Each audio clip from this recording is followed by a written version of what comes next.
Hello students, good morning to all of you. So what's going on and what do you think which subject I am going to learn today?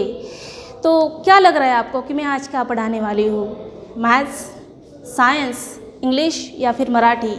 So today I am going to start the very interesting and a curious subject that is the history. तो history start करने से पहले आपको पता है कि history means exactly क्या है. मतलब बहुत सारे बच्चे ऐसे सोचते हैं that history is a boring subject, but let me tell you one thing, history is not a boring subject and if you are attending my sessions so definitely I will make it interesting.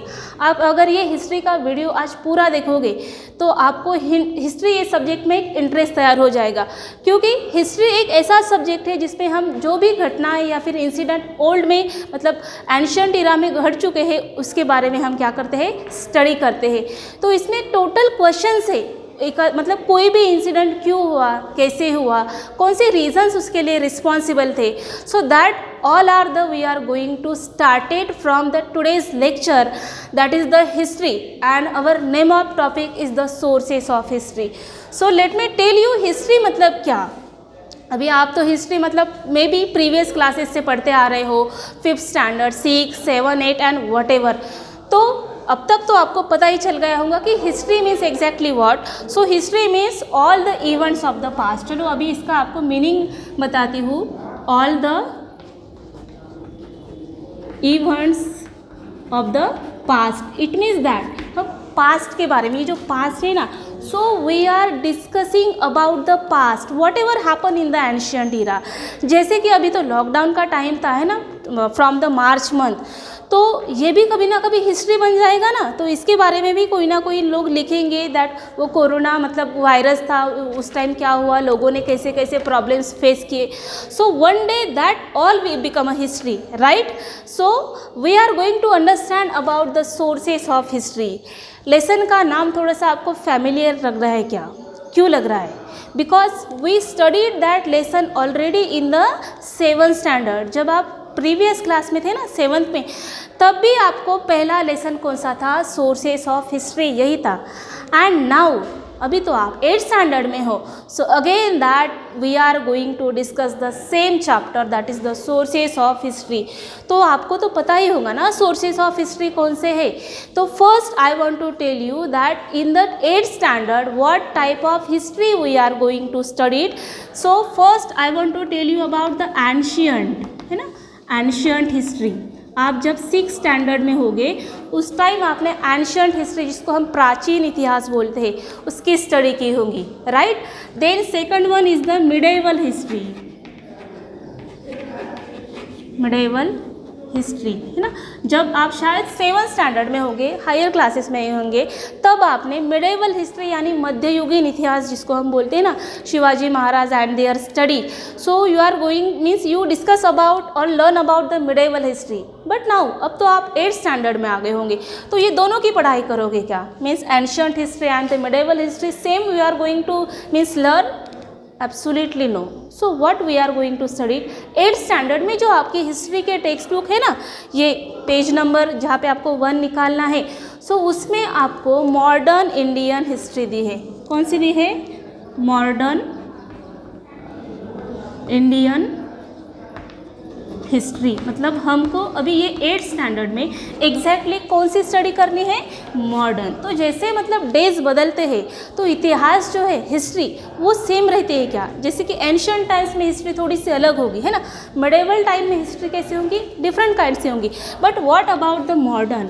As we are belonging in the modern era, so the things are the change. We use the technology, we use the different kinds of thing in our lifes to make our life better, right. So modern technology belonging to modern Indian history, यही हमारे पूरे text book का नाम है modern Indian history, जिसमें से आज हम सबसे पहला चैप्टर डिस्कस करने वाले हैं सोर्सेस ऑफ हिस्ट्री, जिसमें ऑडियो विजुअल कुछ सोर्सेस है, कुछ रिटर्न सोर्सेस है, मटेरियल सोर्सेस है. इसकी पूरी स्टडी हम डिटेल्स में करने वाले हैं. So let's I want to tell you what we are going to study in that. So we studied about the material sources. Then second we are going to study about the written sources. written sources, and third we are going to study about the oral sources. तो ये आपने 7th standard में already study किया है, material sources, return sources and oral sources. तो देखो बेटा, एक पेन आपके पास रखो या फिर पेंसिल रखो, और आपके टेक्स्ट बुक का जो पेज नंबर 1 है ना, उसमें से अच्छे से आप अंडरलाइन करके रखो. किस लिए आपको अंडरलाइन करना है? क्योंकि हिस्ट्री एक ऐसा टॉपिक्स है जिसके क्वेश्चन आंसर आपको लर्न करने होते हैं. And if you will make a notes, so then it is better for you to recite the question and answers. वो सभी क्वेश्चन आंसर लर्न करने के लिए, रिमेंबर करने के लिए आपको नोट्स बनाने हैं. तो ये क्लास से मैं आपको नोट्स कैसे बनाते हैं वो भी मतलब बताते जाऊंगी. So you have to make a notes like this. So ये 3 हमने इसके पहले 7th स्टैंडर्ड में मतलब पढ़े हैं, है ना. तो एक नया इसमें हम ऐड करने वाले हैं. So that one is the audio visual sources. देखो, मतलब material sources, written sources and oral sources, ये तीनों तो हम ऑलरेडी मतलब डिस्कस करने वाले ही है.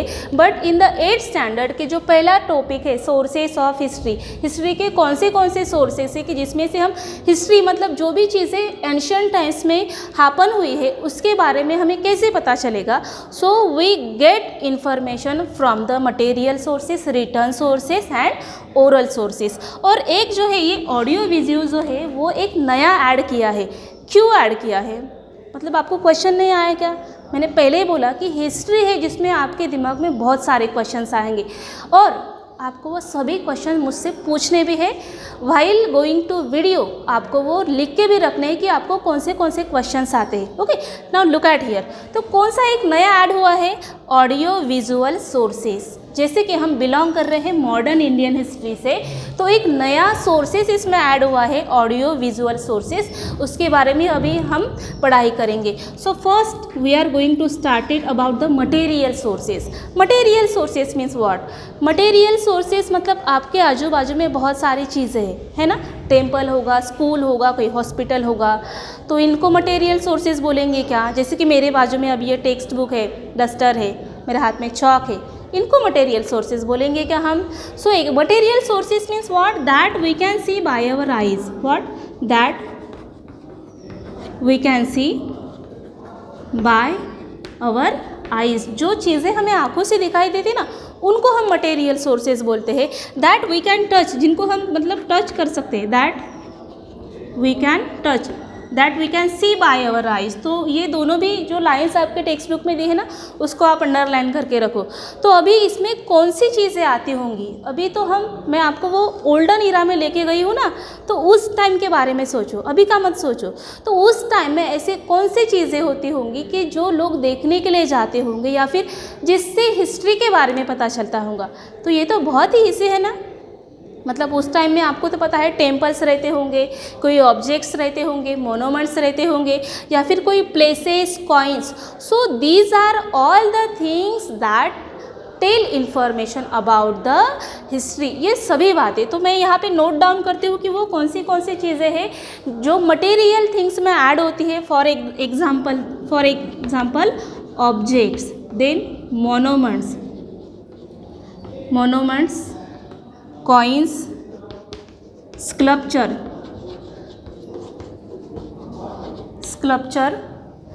places. So I have given here just a few examples जो आपके टेक्स्ट बुक के पेज नंबर 1 पे है. So objects, monuments, coins, sculpture and places, these are all the things that we can see by our eyes. ये हमें दिखते हैं, we can touch them. So these are the things. ये जो objects है, monuments यानी स्मारक है. आपको जो मतलब वर्ड्स के मीनिंग नहीं आएंगे ना, वो आप है ना हिंदी में या फिर मराठी में उसका मीनिंग वहाँ पे लिख के रखो, ठीक है. ऑब्जेक्ट्स चीज़ें, मोनूमेंट्स, कॉइन्स, स्कल्पचर्स जिसको हम शिल्पकला बोलते हैं ना, एंड द प्लेसेस, ये सभी ऐसी चीज़ें हैं जिनको हम मटेरियल सोर्सेज बोलते हैं, that we can see by our eyes. And one more easy thing is that these are the things tell us about the history. ये सभी चीज़ें हैं ना मॉडर्न इंडियन हिस्ट्री से रिलेटेड है, जिससे हमें पता चलता है कि एंशिएंट टाइम्स में चीज़ें कैसी थी. तो इन सब में से आज हम सबसे पहला वाला डिस्कस करने वाले हैं, that one is the building and places. जैसे कि मैंने आपको बताया कि material sources means that we can see by our eyes. So let's we are going to start the first one, that is the buildings and the places. तो आपके surrounding में आपको बहुत सारे बिल्डिंग्स और प्लेसेस दिखाई दे रहे होंगे, है ना. But if we are thinking about the ancient times, so that time the buildings and the palaces are known as a material sources which tell about the history. तो इसमें से मैंने कुछ यहाँ पे इंपॉर्टेंट पॉइंट्स यहाँ पे निकाले हैं. You have to underline in your text book page number 1.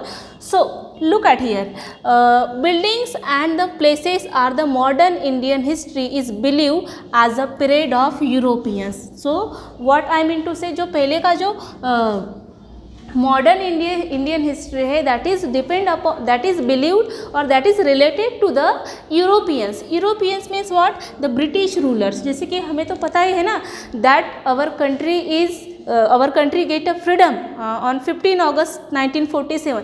But उसके पहले का जो मतलब ये था इरा था, so that was belong to the British rulers. मतलब ये जब मॉडर्न इंडियन हिस्ट्री स्टार्ट हुआ था, so that time the modern Indian history is believe in the period of as a European. उस टाइम जो है ना वो पीरियड था, वो यूरोपियंस जो ब्रिटिश रूलर्स जाने जाते हैं उनका पीरियड्स था. सो that time they can build some of the bridges, then the buildings, then the roads,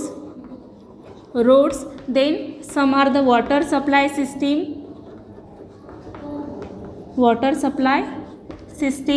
and fountains. So you have to note down or you can underline, these are the examples. Means उस time जो भी Europeans थे उन्होंने क्या क्या build किए, they build the buildings, bridges, roads, water supply system and the fountains. Then the what about the see, what we can see about the buildings. अभी जो भी बिल्डिंग्स उस टाइम्स में बनाई गई थी, so it include what type of houses, मतलब जो हाउसेस उस टाइम में थे, सो वो किन के हाउस रहते थे. So mostly this houses are the government officers, what those who were the government office, वो ऑफिसेस इंक्लूड्स बिल्डिंग्स में रहते थे. Then the residence of the officers those were the leaders और द ऑफिसर्स, सो उनके भी buildings रहते थे. Then the leaders, palaces and the rulers of the princely state, those were the princely state. Princely state मतलब राजा के जो संस्थान रहते थे ना, उनके भी बड़ी बड़ी उस टाइम्स में बिल्डिंग्स रहती थी. Then also the buildings include the forts and the prisons. मतलब जो भी कैदी थे, कैदियों को कहाँ पे रखा जाता है, घर में रखा जाता है ना. घर में रखते हैं क्या हम कैदियों को? नहीं, उनके लिए क्या रहते हैं, प्रिजन्स रहते हैं. So that time we can also found the prisons जो भी बिल्डिंग्स के जैसे बने रहते थे. एंड द फोर्ट्स, अब तो फोर्ट्स का तो आपको पता ही होगा ना, हमारे मतलब महाराष्ट्र में अलग अलग काइंड्स के फोर्ट्स है. So these are some of the buildings which are included in the all the parts. So some of them are declared as a national monument. तो उसमें से कुछ जो थे जो बहुत मतलब डेकोरेटिव थे और या फिर उनका कंस्ट्रक्शन जो है वो बहुत अच्छे से किया होगा. So these are some as declared as a national monument. मतलब जो कुछ थे उनको क्या डिक्लेयर किया जाता था, they are declared as a national monument. But what about the remaining, तो अभी जैसे कि इतने सारे प्लेसेस है, फोर्ट है, प्रिजन है, सो व्हाट अबाउट दैट, उनका क्या होता होगा. So very easy that some are converted into the museum. उसमें से कुछ जो ऐसी चीज़ें थी कि जो डेकोरेटिव थे, उसका स्कल्पचर बहुत ही अच्छे से प्रिपेयर्ड किया गया था. So these are some are converted into the museums जिसको हम वस्तु संग्रहालय कहेंगे. चलो आपको अगर मीनिंग मतलब उसका याद ना हो, म्यूजियम मीन्स क्या, तो वहाँ पे मराठी में लिख के रखो, म्यूजियम मीन्स व्हाट, वस्तु संग्रहालय. सो ऐसा एक आपके टेक्स्ट बुक में एग्जाम्पल दिया है, that is the for example cellular jail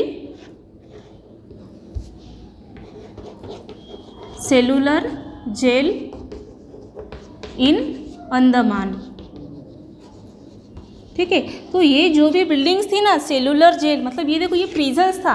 कहाँ पे था, अंडमान में था. So that was is a very famous prison in that timings. मतलब ये तो थी buildings, but after few days it was converted into the cellular jail which was located in the Andaman. So what I mean to say, तब उस time जो भी buildings थी सो वो अलग अलग काइंड्स की थी, प्रिंसली स्टेट्स की थी, फोर्ट्स थे या फिर प्रिजन्स थे. देन उसमें से कुछ जो है वो नेशनल मोनूमेंट करके डिक्लेयर किए and some of them are converted into the museum. तो अभी यहाँ पे जो नाम आया है कौन सा, सेलुलर जेल इन अंडमान. तो आप थोड़ा सा सोचो कि ये सेलुलर जेल अंडमान किस रिवॉल्यूशनरी या फिर किस क्रांतिकारक से रिलेटेड होगा. Okay, so I will tell you the some next point. Okay, now look at here. जैसे मैंने आपको यहाँ पे एक एग्जांपल बताया सेलुलर जेल इन अंडमान. सो ये सभी मटेरियल चीज़ों में से हम कौन सी बात मतलब समझ सकते हैं, what we can understand from all of that thing. So basically it tell us the information about the contemporary history. तो ये भी आपके टेक्स्ट बुक के पेज नंबर 1 या फिर 2 पे दिया है. तो पेंसिल लो और ये पॉइंट्स अंडरलाइन करो, इसके नोट्स आपको बनाना है.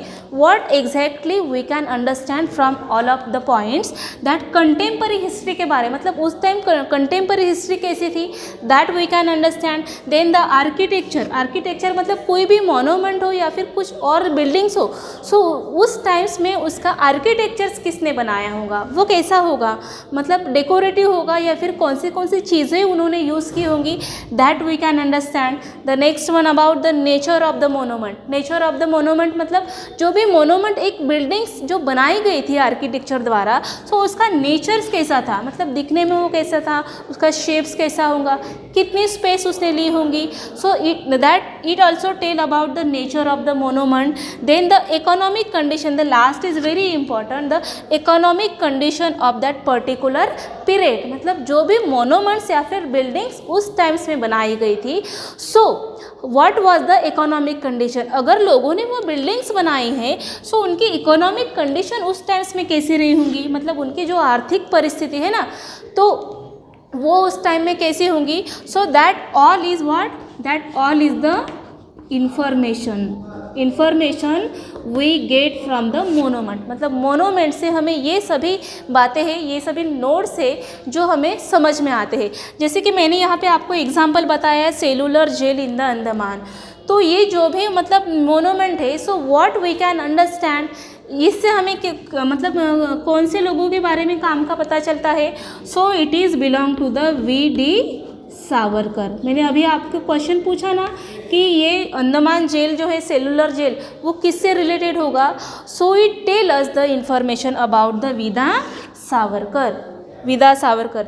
You have to find out the full name of V D. Savarkar and the information about them. चलो ये हो गया आपका homework. Now second one about the Sevagram ashram. Okay, Sevagram आश्रम का नाम आपने सुना क्या.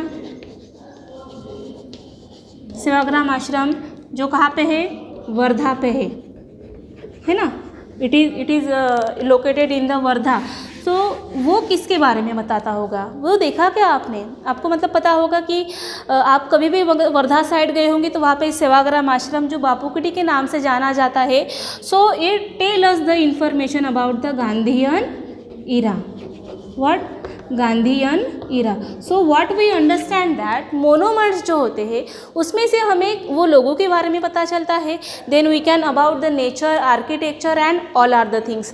सो there is a 2 example. First one is the about the V D. Savarkar, that is the cellular jail. Second one example about the Sevagram ashram which was located in the Wardha and it tell about the Gandhian era.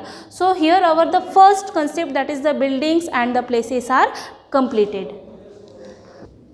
Now we are going to discuss about the second one, material sources, that is the statues and the memorials. तो statues and memorials मतलब क्या.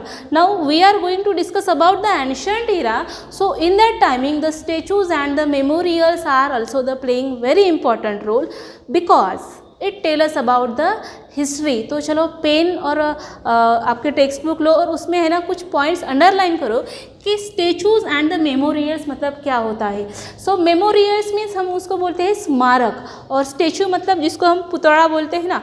तो आप अलग अलग चौक में अगर गए ना, कोई भी आपके एरिया के, तो वहाँ पे आपको स्टेचूज दिखाई देंगे, जैसे कोई जवाहर नगर, कोई अंबेडकर चौक है ना, कोई गांधी पुतला, ऐसे नाम तो आपने सुने ही होंगे ना।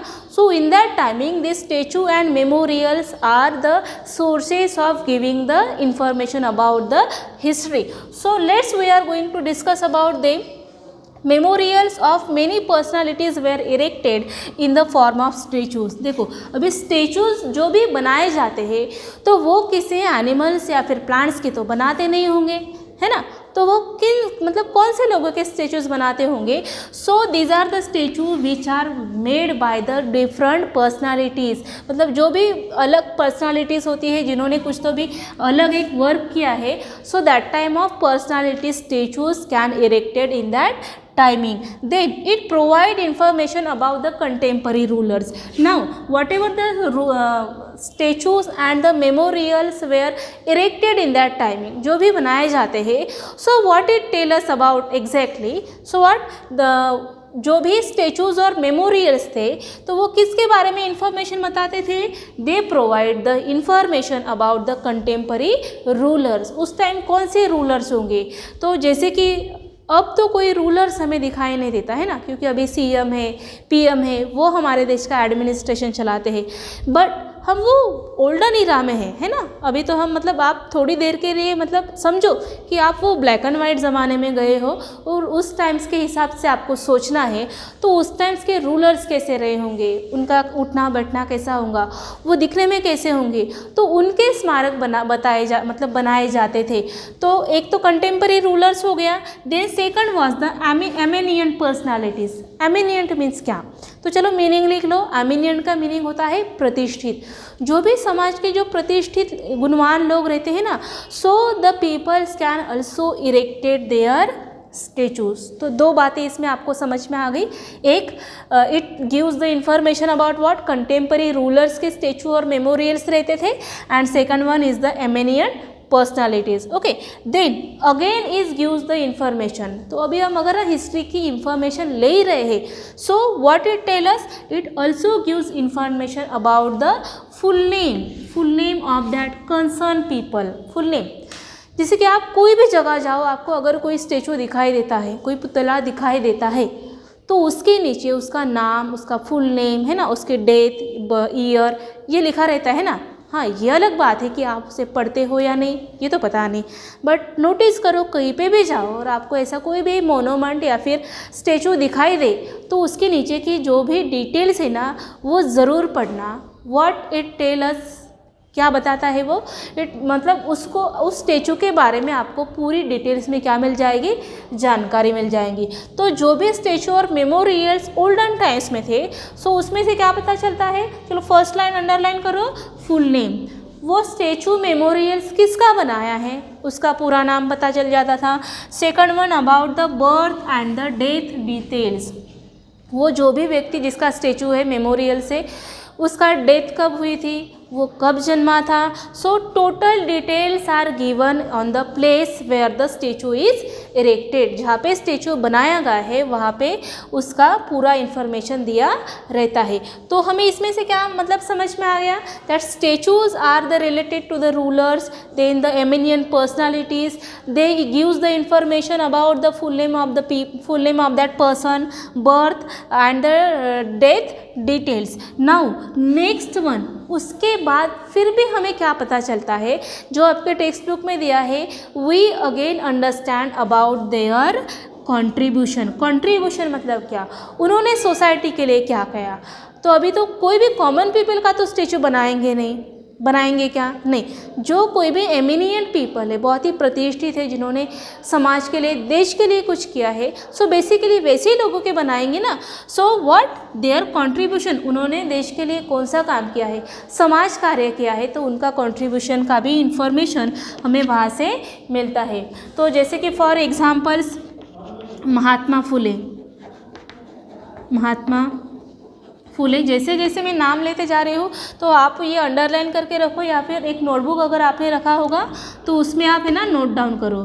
Then second one is doctor BR Ambedkar, Lokmanya Tilak. सो यहाँ पे तो मैंने सिर्फ 3 ही एग्जाम्पल्स के नाम लिखे हैं। These are some of the great personalities of our country which statues and memorials we can found in our country. तो यहाँ पे तो सिर्फ 3 एग्जाम्पल्स है। You can find the some more names of the people जिनके statues और memorials हमारी country में है। So what it tell us, it is belong to the event, उनके जो जो इवेंट्स है उसके बारे में पता चलता था। Then period of that time, period of that time मतलब वो कौन से टाइमिंग से बिलोंग करते थे। That all are the things we can understand from this statues. मैंने 3 एग्जाम्पल्स लिखे। डॉक्टर BR अम्बेडकर, इसका फुल मतलब इनका फुल नेम क्या है वो आपको फाइंड आउट करना है। Then about the Mahatma Phule, Mahatma Phule का अगर हम नाम लें तो आपको सबसे पहले याद आना चाहिए कि जब आप वो स्कूल में जा रहे हो तो वो स्कूल भी आपको किसकी वजह से मिल रहा है, and the Lokmanya Tilak, work of the Lokmanya Tilak.